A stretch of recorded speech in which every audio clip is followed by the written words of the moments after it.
Кыргызстанда экспорттун көлөмү өсүүдө. Өсүш негизинен алтындын экспортунун көбөйүшүнө байланыштуу. Дагы бир көрсөткүч 2023-жылы Кытайга бал экспорту 8 эсеге өскөн. Биз ошол экологияга пайда алып келген, башкача айтканда пластикалык кандайдыр бир нерселерди жоготуу максатында ошол момдон жасалган салфеткаларды чыгарабыз. Андан тышкары бал өндүрөбүз, бал продукцияларын өндүрөбүз. Анан ошол биздин кичинекей ошол айтканда бал чарбабыз бар. Анан бал чарбабызды дагы иштетебиз.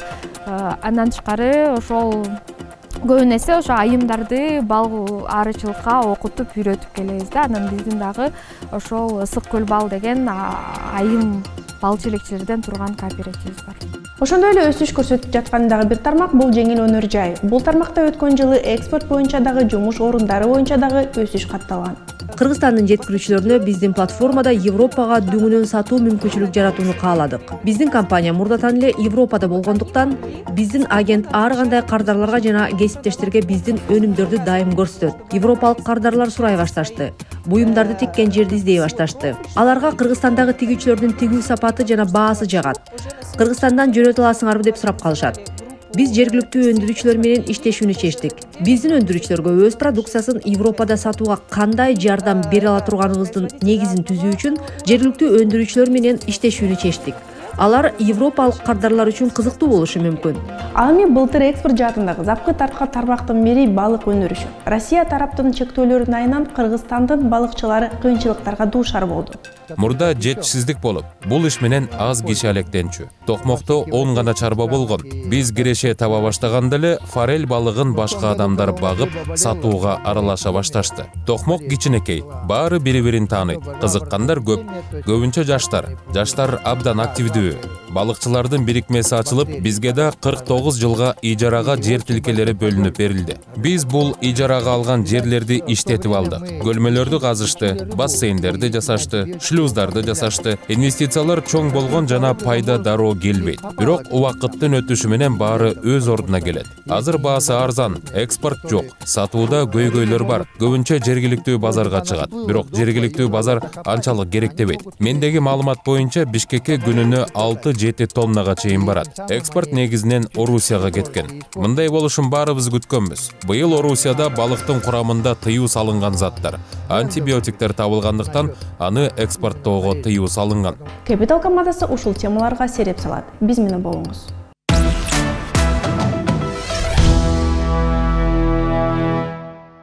Өткөн жылдын 11 айындагы экспорттун көрсөткүчү 2022 жылга салыштырмалуу 49,5% өсүп, жалпы суммасы 1,5 миллиард долларга жакындады. Евразия өнүктүрүү банкы түшүндүргөндөй, бул көбүнчө алтындын экспорттонун көбөйүшүнө байланыштуу. 2023 жылдын 11 айында Кыргызстандан дээрлик 973 миллион долларга 15,5 тонна алтын экспортталган. Ошол эле учурда 2022 жылдын ушул мезгилинде 1 миллион долларга 88,5 килограмм гана баалуу металл экспортталган. Баалуу металлдын негизги көлөмү Швейцарияга экспортталган. Тактап айтканда, жалпы суммасы 807 миллион долларлык 13 тонна алтын Швейцарияга сатылган. Мындан тышкары Кыргызстан Гонконгко 85 миллион долларга 1 тонна 300 килограмм алтын саткан.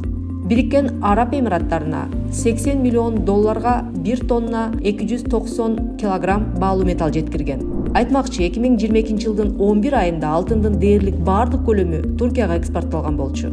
Ал эми 2023 жылы бул өлкөгө эч кандай жеткирүү болгон эмес. 2023 жылы Кытай кыргыз балынын негизги сатуулуучусу болуп, жалпы экспорттун 41% үлүшүн алган. Жыл аягында Кыргызстандын Кытай базарына 82 тоннага жакын бал экспорттолду. Доллар менен эсептегенде экспорттун көлөмү 18,5 эсеге же 585 миң долларга өстү. Кытайлык керектөөчүлөр үчүн балдын баасы орто эсеп менен 2 эсеге 1 килограмм үчүн 7 долларга чейин өстү. Башка олуттуу сатып алуучулар Кувейт, Бириккен Араб Эмираты, Азербайжан, Катар, АКШ, Сауд Арабиясы, Япония жана Түштүк Корея болгон. Балдын экспортунун таасирдүү өсүшү продукциясынын сапатын гана эмес, дүйнөлүк аренада жогору бааланган ишкердиктин эмгегинин натыйжасын да тастыктайт.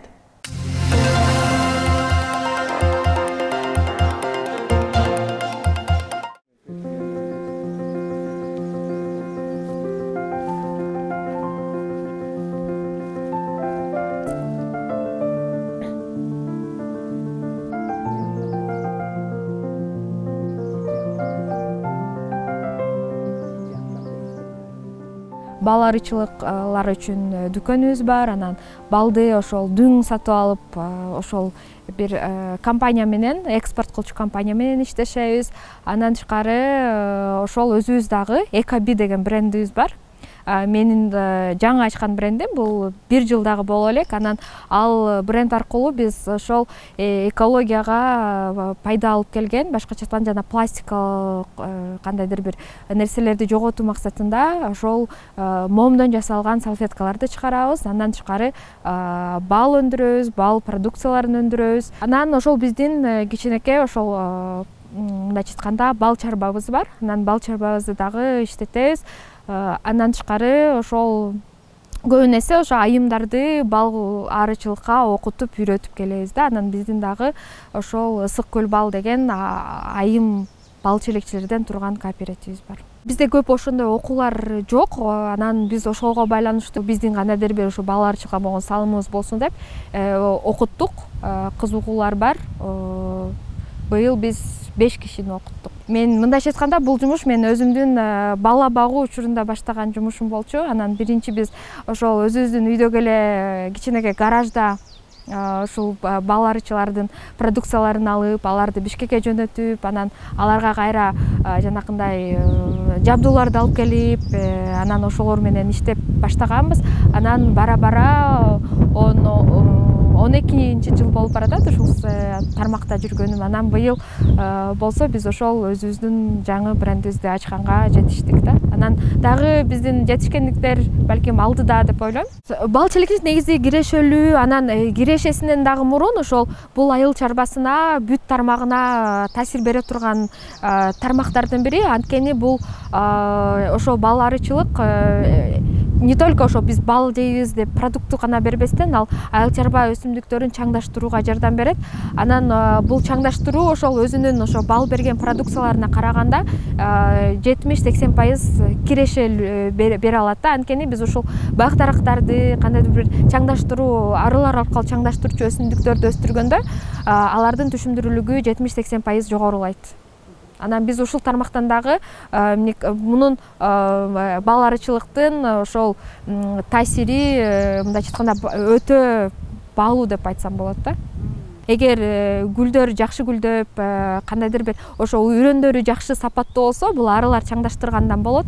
Анан алындай болсо ошо мал дагы жакшы семиз болот, же болбосо алардын жүндөрү жакшы болот, ошондой сыяктуу да, бири-бирине аягындай байланышкан. Анан бул кийиз өндүргөн жанакындай жүн өндүргөндөр үчүн кол өнөрчүлөргө дагы таасири тийгизет. Анан ушул негизи тамак аш коопсуздугуна дагы бирден бир таасир этүүчү тармак. Ошондуктан биз өзүбүздүн жадагы ошо бал өндүрүү үчүн гана эмес, бул ушул биздин экологиясы, био ар түрдүүлүктү сактап калуу үчүн бул тармакты сөзсүз түрдө өнүктүрүшүбүз керек да.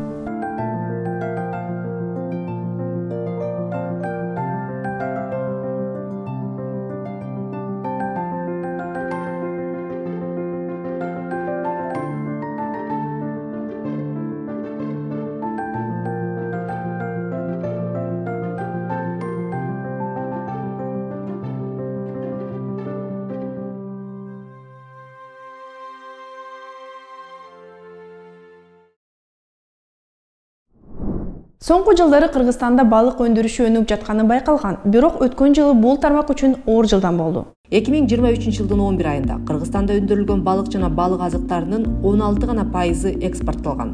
Мындай маалыматтар Айыл чарба министрлигинен алынды. Отчеттук мезгилде жалпысынан 29 000 тонналык балык жана балык азыктары өндүрүлүп, анын ичинен болгону 4,5 000 тоннасы экспорттолгон.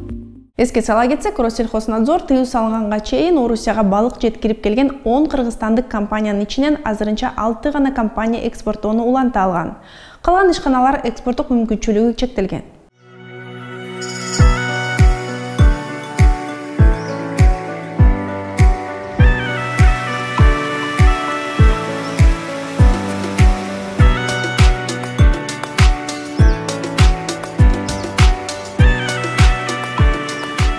Аквакультура, она сама по себе рентабельная, прибыльное дело. Тем более у нас за счет того, что Аквакультура өзү кирешелүү бизнес. Кудай берген табияттан бизде эриген суулар, жер астындагы суулар бар. Балыктар мындай шартта эң сонун өсөт. Бир жылдын ичинде 1 граммдан 1 килограммга же андан көп, башкача айтканда товардык абалга чейин өсө алат. Биз өндүрүш менен алектене баштадык жана албетте каражат издей баштадык. 2-3 адам биригип каражат чогултуп, малёкторду сатып алганбыз. Икралар биздин инкубациялык заводдордо чыгып малёкторду чыгарышат. Малёкторду граммга чейин чоңойтуп, аларды алып бассейндерге салабыз. 100 граммга жетип, жашы жеткенде бассейнден дария суусуна чыгарабыз. Дарыянын суусунда 1,5 жылда кандай өлчөмдө өсөрүн өз көзүңүз менен көрө аласыз. Мурда жетишсиздик болуп, бул иш менен аз киши алектенчү. Токмокто 10 гана чарба болгон. Биз киреше таба баштаганда эле форель балыгын башка адамдар багып, сатууга аралаша башташты. Токмок кичинекей,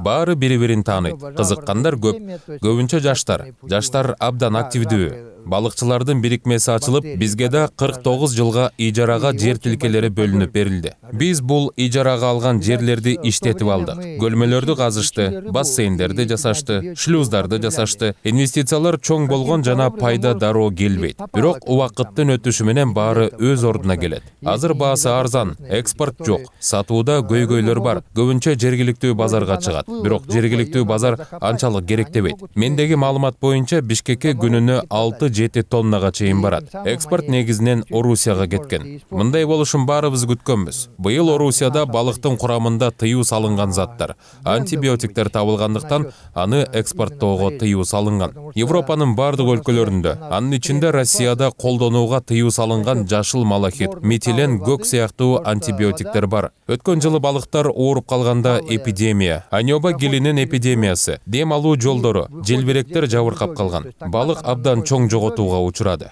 Ошол кезде биз бул антибиотиктерди колдонуп дарылаганбыз. Аларга кантип эмнегедир жетип калды, өлүп калган балыктарды тоңдуруп саткан абийирсиздер бар. Мына ошентип биздин авторитетибиз бузулду. Кыргызстан балык, форельдин аркасында бренд боло алат. Биз премиум балык өстүрөбүз. Тоодогу суулардын эришине байланыштуу, тунук суу жана идеалдуу климат биздин өнөр жай үчүн идеалдуу температура 8-13 градус. Өткөн жылы пандемияга кабылдык. Мунун себебин издеп, Түркиядан ихтиологдорду чакырып, бул оору менен күрөшүүгө жардам беришти. Биз бул ооруну жеңдик. Жөн эле сакайып кетүүнү, жада калса нөлдөн баштоону кааладык. Биз дагы бир партияны өстүрүп баштаганда мынтип экспорт көйгөйүнө дуушар болдук. Кытайга да ушундай жол менен экспорттайбыз деп айтышты. Айыл чарба министрлиги Орусия менен келишим түзөбүз деп, бирок дагы эле тынч. Биз мамлекет кийлигишип, бизге чакан жана орто бизнеске жардам беришин каалайт элек. Анткени алардын рычагтары бар, дипломатиялык мамилелери бар, бирдиктүү бажы союзу бар. Ал жерде бул маселелер өкмөттүн деңгээлинде чечилиши керек. Аквакультура жардамга муктаж, анткени потенциалы чоң. Помогли нам, малому и среднему бизнесу,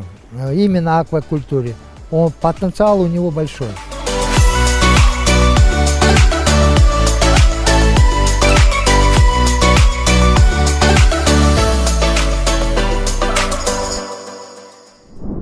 Жеңил өнөр жай тармагы боюнча Кыргызстан Евразия экономикалык биримдигинин бардык башка өлкөлөрүнөн алдаганча алдыда. Кыргызстандын өнөр жай продукциясы биринчи кезекте экспортто багытталып, экспорттук берүүлөрдүн 80%дан ашыгын жана республикалык бюджетке салыктык түшүүлөрдүн 18%га жакынын камсыз кылат. Жумуш орундарынын саны боюнча дагы тигүү тармагы кескин өсүш көрсөтүүдө. Улуттук статистикалык комитеттин маалыматы боюнча, жеңил өнөр жай тармагында жеке ишкерлерди эсепке албаганда бул тармакта 37 миңге жакын адам иштейт. 2023 жылдын толук эмес жыйынтыгы боюнча тигүү тармагынын экспорту 11 миллиард сомдон ашты. Алгач Майдан Кыргызстан бренди Беларусь жана Казакстан базарларын багынткан. Кыргызстанда тигилген кийимдер сапаты жагынан да жакшырып, айрым фабрикалар Европа базарындагы багынтууда. Балыкчы шаарында туруп Европа базарын багынткан дизайнер Сауле Бакашева Кыргызстандын Европа өлкөлөрүнө экспорттоо үчүн ресурстары жетиштүү экенин айтат.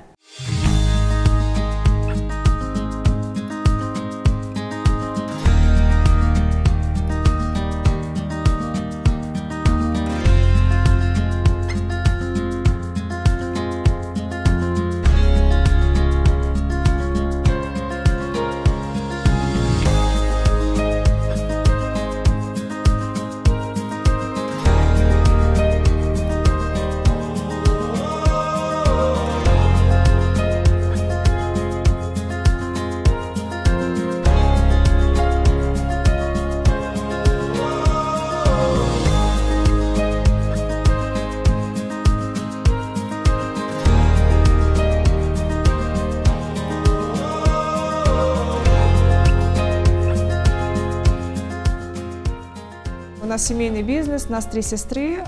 Мы занимаемся производством модной женской одежды. Начали мы свой бизнес с 2007 года. Бул биздин үй бүлөлүк бизнес. Биз 3 бир тууганбыз. Аялдардын модалуу кийимдерин тигебиз. Профессионалдуу түрдө бизнести 2007 жылы баштадык. 2002 жылы биз иммиграцияга кетип, Афина шаарында биринчи дизайн студияны ачканбыз. 2007 жылдан тарта жаш дизайнерлер менен кызматташып, алар үчүн кичи коллекцияларды түзүп, тигүү цехтерине лекалдарды жасай баштадык. 2010 жылы биз Афинадагы мода жумалыгына кирип, ал жакта үзгүлтүксүз катышып баштадык. Сатып алуучулар келип, биздин коллекцияларга буйртма бере башташты.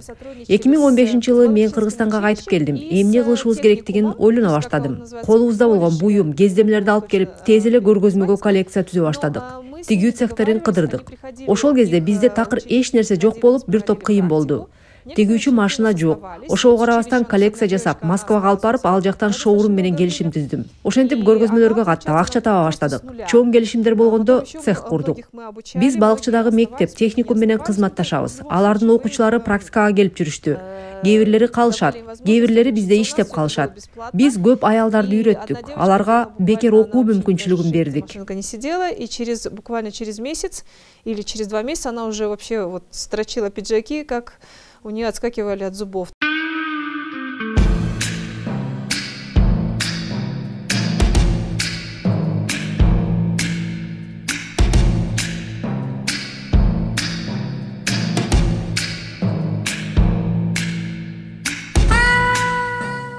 После пандемии пошла такая история, что нужно обязательно там или веб-сайт, или что-то создавать. Мы говорим, да, нам нужно создать веб-сайт. Пандемиядан кийин интернетке чыгуу, веб-сайтты түзүү керектигин түшүндүк. Веб-сайт менен иштей баштаганда дагы көп сатуучуларды сайтка киргизип иштей алганыбызды түшүндүк. Алар менен кантип иштешебиз, кантип тарталабыз деп ойлондук. Кыргызстандын жеткирүүчүлөрүнө биздин платформада Европага дүңүнөн сатуу мүмкүнчүлүк жаратууну кааладык. Биздин компания мурдатан эле Европада болгондуктан, биздин агент ар кандай кардарларга жана кесиптештерге биздин өнүмдөрдү дайым көрсөтөт. Европалык кардарлар сурай башташты. Буюмдарды тиккен жерди издей башташты. Аларга Кыргызстандагы тигүүчүлөрдүн тигүү сапаты жана баасы жагат. Кыргызстандан жөнөтө аласыңарбы деп сурап калышат. Биз жергиликтүү өндүрүүчүлөр менен иштешүүнү чечтик. Биздин өндүрүүчүлөргө өз продукциясын Европада сатууга кандай жардам бере ала турганыбыздын негизин түзүү үчүн жергиликтүү өндүрүүчүлөр менен иштешүүнү чечтик. Алар европалык кардарлар үчүн кызыктуу болушу мүмкүн.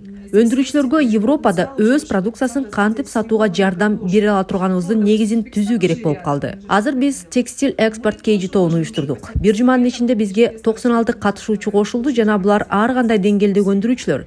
Кээ бири чоң, кээ бири кичине. Биздин өндүрүүчүлөр абдан жакшы жабдылганын белгилей кетүү керек. Техникалык жабдыктар жогорку деңгээлде. Европалыктардыкы менен салыштырганга да болбойт. Аларда андай жабдуулар дээрлик жок. Европада албетте цехтер бар. Жакын жерде Туркия деле турат. Бирок алар жеңил продукция чыгарууга багытталган. Европада бир нерсе чыгаруу кымбатка түшөт, анткени электр энергиянын баасы кымбат. Социалдык төлөмдөр жана жумуш акы дагы кымбат бизге салыштырмалуу. Алар баарын төлөшү керек. Европалыктар көп чыгым болушат. Ошондуктан биздин цехтердин Европага кирүү мүмкүнчүлүгү чоң экенине күбө болдук. Бизде өнөр жай рыногун өнүктүрүүгө дагы мүмкүнчүлүктөр бар. Биз акырындап инвесторлорду тартып өнүктүрө алабыз. Албетте, учурда дүйнөдө болуп жаткан окуялар жакшы эмес, бирок жергиликтүү өнөр жайдын өнүгүшүнө жагымдуу шарттар пайда болууда. Эл эмнеге мынча акчага иштейм, өз мекениме келип иштейм деп башташат. Көптөгөн адамдар чет өлкөдөн мекенге кайтып келип, акча таап, жергиликтүү экономикага инвестиция салуу тенденциясы бар. Биз да ошону ойлоп, жөн эле өз билимибизди жоготпой, ушундай иштей баштоону чечтик. И также использовать вот этот вот огромный потенциал, который есть в нашей стране, мы его просто выкидывать. И мы решили начать вот так работать.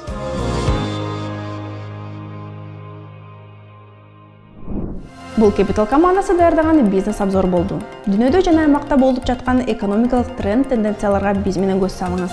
Ишиңизге ийгилик.